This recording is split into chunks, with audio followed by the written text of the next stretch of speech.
Good morning बच्चों, कैसे हैं आप सब? बेटा आज हम स्टार्ट करने वाले हैं रिवीजन। किसका revision? Metals and non metals का रिवीजन। 2 चैप्टर्स हम कंप्लीट कर चुके हैं, metals and non metals and synthetic fibre and plastic. Okay, तो अब आगे बढ़ने से बढ़िया है कि हम पहले जो चैप्टर पढ़ चुके हैं उसे रिवाइज कर लें एक बार, हमें पूरी तरीके से वो लर्न हो जाए, देन हम 3rd एंड 4th चैप्टर पढ़ें। ठीक है, ऑलमोस्ट ऐसे का आपका कंप्लीट हो चुका है सिलेबस, इजीली आप ऐसे दे सकते हैं। अब पढ़ा है जो हमें पता है या नहीं पता है वो कैसे पता लगेगा? जब हम रिवीजन करेंगे। तो आज से हम क्या स्टार्ट करेंगे बेटा? रिवीजन करेंगे फर्स्ट चैप्टर का, देन सेकंड चैप्टर का, फिर हम नया चैप्टर स्टार्ट करेंगे। रिवीजन के टाइम में आपको कुछ क्वेश्चन भी दूंगा, आप घर से कीजिएगा। जितना आज रिवीजन करेंगे उससे रिलेटेड क्वेश्चन आपको मिल जाएंगे, फिर कल जो रिवीजन करेंगे उससे रिलेटेड आपको क्वेश्चन मिल जाएंगे। ठीक है, तो डेली बेसिस पे प्रैक्टिस भी होती रहेगी हमारी। ओके, सो स्टार्ट करते हैं metals and non metals. Metals and non metals start करने से पहले आपको कुछ इंपॉर्टेंट चीजें हैं जो पता होना बहुत जरूरी है बेटा। मैंने आपको जब चैप्टर पढ़ाया था तब भी बताया था और अभी भी बता रहा हूं। एलिमेंट्स के बारे में आपको पता होना चाहिए। एलिमेंट्स के बारे में आपको क्या पता होना चाहिए बेटा? एलिमेंट्स होता क्या है? एलिमेंट्स एक प्योर सब्सटेंस होता है बेटा, जो एक सिंगल एटम से मिलकर बना होता है, या हम कह सकते हैं सिंगल काइंड ऑफ एटम्स होता है। तो लिख लेते हैं एक बार एलिमेंट्स के बारे में। Element is made up of, ऐसा नहीं लिखते हैं, element is a pure substance which is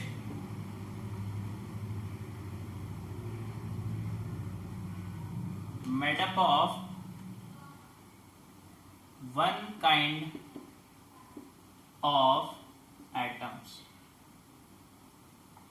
ठीक है बच्चों, एग्जाम्पल की अगर आप बात कर लें तो देखिए sodium, sulphur, potassium, magnesium, these are elements जो क्या होते हैं, एक ही तरीके के एटम से मिलकर बने होते हैं।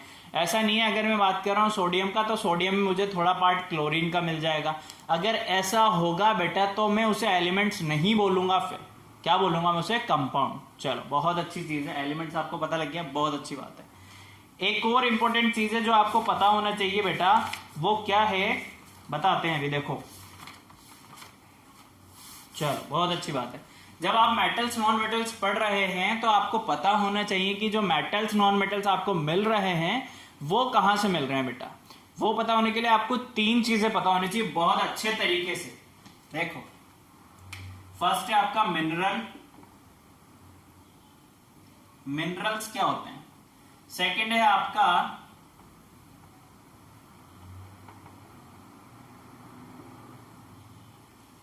और क्या होता है, and third one is your gang. ये 3 टर्मिनोलॉजी आपको पता होनी चाहिए बेटा। आपके डेफिनेशन भी पूछी जाती है, डायरेक्टली आपसे डेफिनेशन पूछी जाती है। डिफाइन दीज टर्म्स, ऐसे भी पूछ लिया जाता है आपसे। तो 1 by 1 हम डिस्कस करेंगे। फर्स्ट थिंग, मिनरल्स क्या होता है बेटा? तो जो रॉक्स वगैरह होती हैं वहां से जो कंपाउंड्स एक्सट्रैक्ट किया जाता है, 2 और मोर कंपाउंड्स के फॉर्म में जो मटेरियल आपको मिलता है, जो एक्सट्रैक्ट किया जाता है, वो होता है बेटा आपका मिनरल्स। क्या होते हैं? मिनरल्स जो 2 और मोर कंपाउंड्स के फॉर्म में नेचर में अवेलेबल होते हैं या आपको एक्सट्रैक्ट किए जाते हैं, आप अर्थ क्रस्ट में से मिले हैं आपको।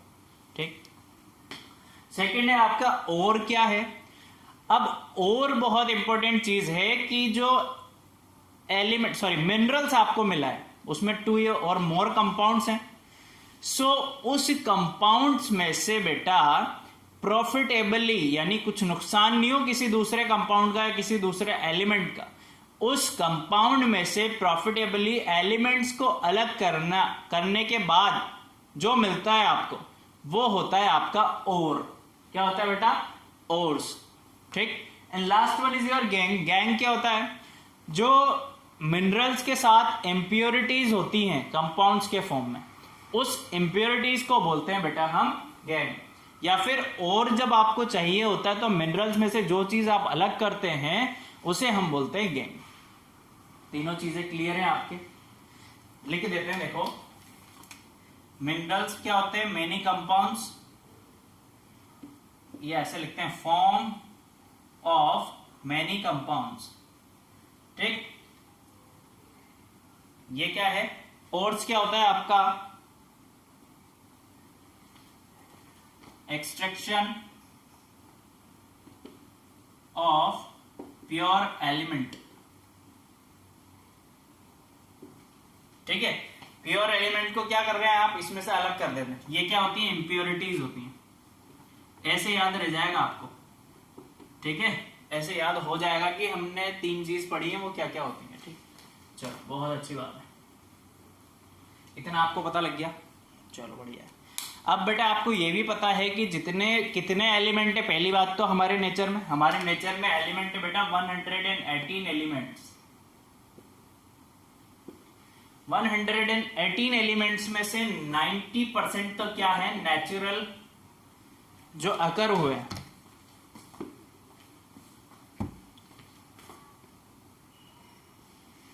नेचुरल एलिमेंट है, एंड 10% आपके क्या है बेटा? Synthetic.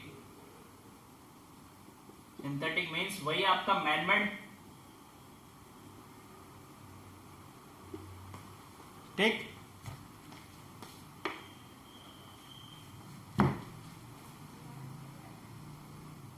Manmade, okay. 118 elements available हैं, 90% नेचुरली अकर हुए हैं, 10% हमने क्या किया है? सिंथेटिकली बनाए हैं। इतना क्लियर है बेटा आपको एलिमेंट्स के बारे में? बहुत अच्छी बात है। अब देखो कुछ एलिमेंट्स ऐसे होते हैं जो कंबाइन स्टेट में भी होते हैं। एलिमेंट्स 2 तरीके से पाया जाता है, कंबाइन स्टेट में,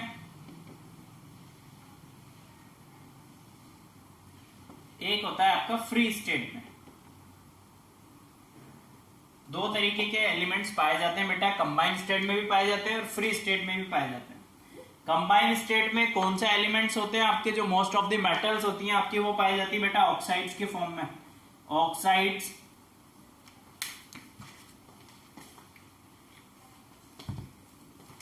है ना, बहुत ध्यान से देखना, जितने भी ऑक्साइड्स होते हैं सल्फाइड्स के फॉर्म में मिलते हैं आपको। कार्बोनेट जितने मिलते हैं आपको, सल्फाइड आपको जितना मिलता है बेटा, है ना। सो ये सब क्या है? कंबाइन फॉर्म में पाए जाने वाले एलिमेंट्स होते हैं। जैसे बात कर ले अपन सोडियम ऑक्साइड, मैग्नीशियम ऑक्साइड, है ना, sodium sulphide, sulphide, sulphate, carbonate. So ये कंबाइन स्टेट में होता है। फ्री स्टेट की बात करें तो जितनी नोबल गैसेस होती हैं आपकी, नोबल गैसेस कौन कौन सी होती हैं आपकी? Helium, neon, argon, krypton, xenon and radon. 6 noble gases हैं आपकी 6 पीरियोडिक टेबल में। ये जो नोबल गैसेस होती हैं ये ऐसे एलिमेंट है बेटा जो नेचर में किस स्टेट में होते हैं? फ्री स्टेट में। इतना हमें पता लग गया कि एलिमेंट्स कंबाइन भी पाए जाते हैं, एलिमेंट्स फ्री स्टेट में भी पाए जाते हैं। चलो बहुत अच्छी बात है। अब हम देखेंगे एलिमेंट्स, हमें पता लग गया कैसे मिला, कितना होता है नेचर में, किस किस स्टेट में पाया जाता है। अब हम स्टार्ट करते हैं मेटल के बारे में, ठीक है। चलो बहुत अच्छा, एक एक बात बहुत ध्यान से सुनते जाना बेटा, बहुत इंपॉर्टेंट बात है।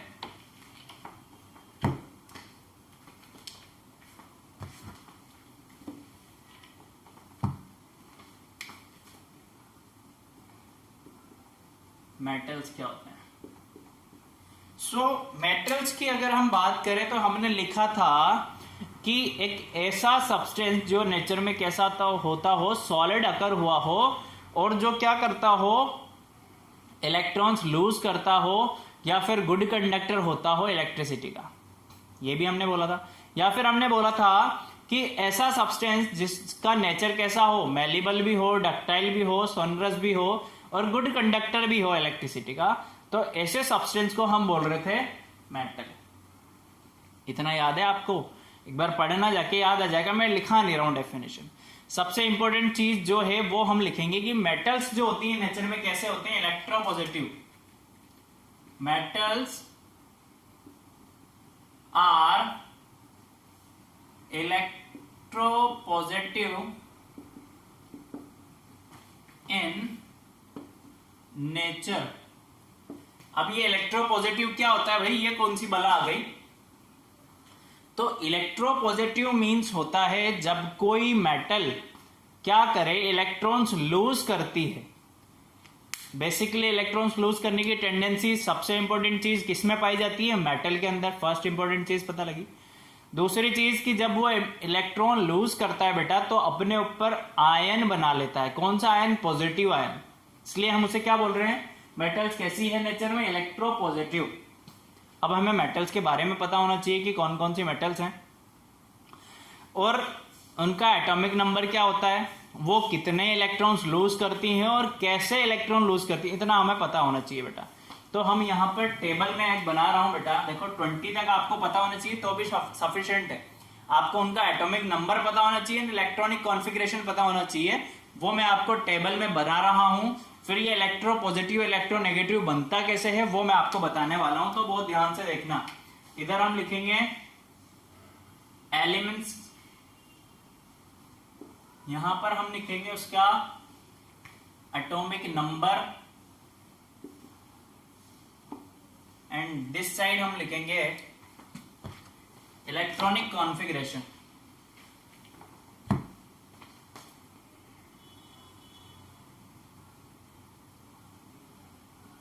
Electronic configuration.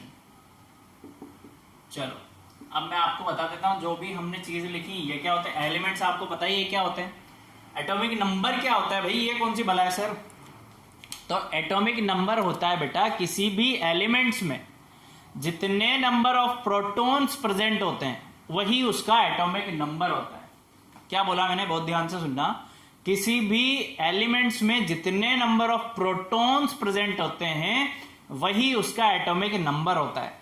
Clear? Electronic configuration कौन सी बला है? शॉर्ट में ईसी भी लिखते हैं हम इसे। क्या लिखते हैं शॉर्ट फॉर्म में? E.C, ऐसे लिखेंगे अभी। तो इलेक्ट्रॉनिक कॉन्फ़िगरेशन क्या होता है? इलेक्ट्रॉनिक कॉन्फ़िगरेशन बेटा एक ऐसा मेथड होता है जिसमें हम क्या करते हैं? अरेंजमेंट ऑफ एटम्स करते हैं। किसमें अरेंजमेंट करते हैं? एक पर्टिकुलर स्टेट में, पर्टिकुलर शेल में, किसी भी शेल में इलेक्ट्रॉन्स का जो अरेंजमेंट होता है वही उसका इलेक्ट्रॉनिक कॉन्फ़िगरेशन होता है। अब वो अरेंजमेंट होता कैसे है, कैसा स्ट्रक्चर दिखता है एटम का, किसी भी एलिमेंट का, वो अभी हम देखेंगे कैसा दिखता है एटम। ठीक? एटम होता क्या है, एटम दिखता कैसा है, सब चीज आपको पता होनी चाहिए ना बेटा। हमने पढ़ तो लिया, अब कुछ चीज जो इंपॉर्टेंट है वो हम रिवीजन के साथ देखते हुए चल रहे हैं। चलो तो क्या कर रहे हैं हम? एलिमेंट्स के बारे में लिख रहे हैं। Hydrogen, helium, lithium, beryllium, boron. एक minute,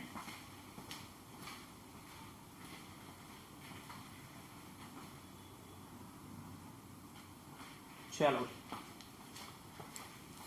hydrogen, helium, lithium, beryllium, boron, carbon, nitrogen, oxygen, fluorine, neon. ठीक, अभी इतना लिखते हैं। इसके बाद मैं रैप कर दूंगा, फिर वापस से यहीं लिखेंगे हम। अभी 10 का देखते हैं बेटा, इधर 10 का और देख लेंगे। चलो, हाइड्रोजन का एटॉमिक नंबर होता है बेटा आपका 1, हीलियम का होता है 2, लिथियम का होता है 3, बेरिलियम का होता है 4, बोरॉन होता है 5, कार्बन होता है 6, ऑक्सीजन नाइट्रोजन होता है 7, ऑक्सीजन होता है 8, फ्लोरीन होता है 9 एंड नियॉन होता है आपका 10। ठीक है, ये इनका एटॉमिक नंबर है, ध्यान से सुनना। अब इलेक्ट्रॉनिक कॉन्फ़िगरेशन कैसा होता है इनके अंदर? देखो, इसमें होता है 1 का 1 इलेक्ट्रॉन फिल, इसमें होते हैं 2, इसमें होता है बेटा 2,1। इलेक्ट्रॉन कैसे फिल होते हैं शेल्स में?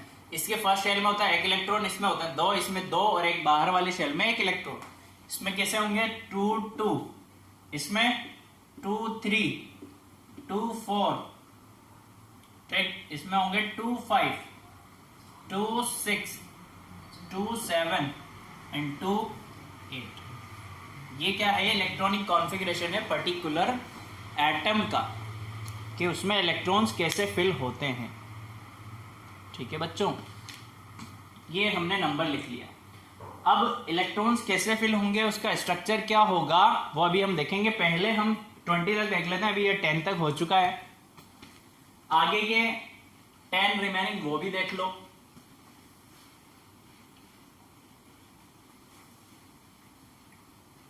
सब बनाएंगे आराम से, बहुत कोई जल्दी नहीं है। देखो, उसके बाद होता है आपका सोडियम, है ना, मैग्नीशियम, एल्यूमिनियम, सिलिकॉन। सिलिकॉन के बाद होता है बेटा सल्फर, फास्फोरस। फास्फोरस के बाद होता है सल्फर, देन क्लोरीन। क्लोरीन के बाद होता है आर्गन। आर्गन के बाद होता है पोटेशियम, देन कैल्शियम। ठीक है, ऐसे लिख लीजिए अभी। ठीक, चलो, ये हो गया आपका 11 12 13 14 15 16 17 18 19 और ये 20 एलिमेंट्स के आपके एटॉमिक नंबर पता होने चाहिए बेटा, एंड उनका इलेक्ट्रॉनिक कॉन्फ़िगरेशन। ये क्या होगा? 281, ये होगा 282, 283, 284, 285। इसमें कैसे फिल होगा? 2 8 एंड 6। इसमें फिल होगा बेटा 287, ये होगा 288। ठीक, अब ये कैसे फिल होगा? देखो, 2 8 8 देन 1, 2 8 8 देन 2। ठीक है, सो ये इलेक्ट्रॉनिक कॉन्फ़िगरेशन फिल कर रहे हैं। इलेक्ट्रॉनिक कॉन्फ़िगरेशन है, ये आपको पता होना चाहिए बेटा कि इलेक्ट्रॉनिक कॉन्फ़िगरेशन होता कैसे है, क्या होता है। किसी पर्टिकुलर एलिमेंट की अगर आप बात कर रहे हो तो इलेक्ट्रॉनिक कॉन्फ़िगरेशन आपको पता होना चाहिए क्या होता है इलेक्ट्रॉनिक कॉन्फ़िगरेशन। ठीक है, चलो, अब ये हो क्या रहा है, इलेक्ट्रॉनिक कॉन्फ़िगरेशन क्यों फिल कर रहे हैं हम? क्योंकि नेचर में सारे एलिमेंट्स क्या कर चाहते हैं बेटा, जितने भी एलिमेंट्स होते हैं नेचर में, सब क्या चाहते हैं? स्टेबल होना चाहते हैं। जैसे हम चाहते हैं कि हम डॉक्टर, इंजीनियर बन जाएं या फिर साइंटिस्ट बन जाएं, तो हम क्या चाहते हैं? लाइफ में स्टेबिलिटी चाहते हैं। स्टेबिलिटी के लिए सबका कुछ ना कुछ पर्टिकुलर एम है ना। कोई प्रोफेसर बनना चाहता है, कोई न्यूरोलॉजिस्ट बनना चाहता है, कोई कार्डियोलॉजिस्ट बनना चाहता है। तो सब लाइफ में क्या चाहते हैं? स्टेबिलिटी। वैसे ही एलिमेंट्स की टेंडेंसी भी होती है, वो नेचर में क्या चाहते हैं? स्टेबल होना। अब स्टेबल कब होगा इंसान? जब पेट पूरा भरा होगा। तो एलिमेंट्स का, एटम का पेट भरा होने के लिए उन्हें क्या चाहिए होता है? उनके आउटर मोस्ट जो शेल है उसमें 8 इलेक्ट्रॉन चाहिए होता है। तो 8 इलेक्ट्रॉन्स बनाने के लिए वो क्या करते हैं? या तो इलेक्ट्रॉन्स गेन करते हैं, या इलेक्ट्रॉन लूज करते हैं, या फिर शेयरिंग कर लेते हैं, ताकि क्या हो? उनका पेट भर जाए, बाहर वाला पेट। अभी वो पेट कैसा होता है, कैसे वो भरते हैं, कैसे उन पे इलेक्ट्रोपॉजिटिव, इलेक्ट्रोनेगेटिव बोलते हैं हम, कैसे आयंस आते हैं, वो हम कल डिस्कस करेंगे। Okay, thank you, keep learning. पढ़िए बेटा, यहाँ तक पढ़ना मत भूलना, ठीक है? और क्लास मत मिस करना एक भी। Good day.